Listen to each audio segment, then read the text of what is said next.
L'utilisation correcte de la parole, c'est par exemple ne jamais dire du mal de qui que ce soit ou de quoi que ce soit. Ça, c'est la base.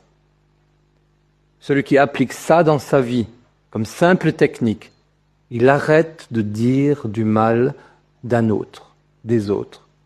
Il a l'instrument d'évolution personnelle le plus puissant entre ses mains. Ne plus dire du mal des autres, d'un autre, et ne plus dire de mal d'une situation. Dans les écoles de sagesse, ce problème était autrefois réglé très simplement. On ne parlait jamais des autres.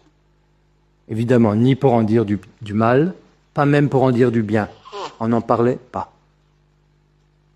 Aucun élève avancé ne parle d'un autre. Sauf quand, pour des raisons particulières, le maître le provoque et demande quelque chose ou dit quelque chose à propos d'une situation ou de quelqu'un. À ce moment-là, on est dans un dialogue qui est un dialogue pédagogique. Sinon, de son propre mouvement, aucun élève avancé ne peut se permettre de parler en mal d'un autre. Et normalement, aucun élève avancé ne parle des autres. Et en général, lorsqu'on dit ça aux gens, ils nous répondent par exemple, parce qu'ils commencent à réfléchir, ils réfléchissent et ils disent toujours « Mais de quoi est-ce qu'on va parler ?» Parce que ce bavardage malsain du point de vue spirituel à propos des autres, c'est les discussions les plus communes entre tous les êtres humains. Et c'est l'un des grands empêchements de l'évolution personnelle. Parce que lorsqu'on parle des autres, on fait entrer, voyez l'explication spirituelle, on fait entrer ces autres dans son propre esprit encore davantage. On incruste les autres dans son esprit.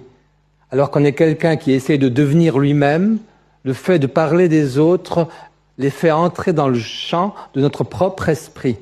C'est-à-dire qu'au lieu de se dégager de tout ce qui nous encombre, de tout ce que les autres nous ont déjà dit, nous ont déjà fait croire, nous ont déjà raconté, au lieu de se défaire de tout ça, de se libérer de ça, on fait entrer les autres dans notre propre champ, le champ de notre moi, de notre propre être.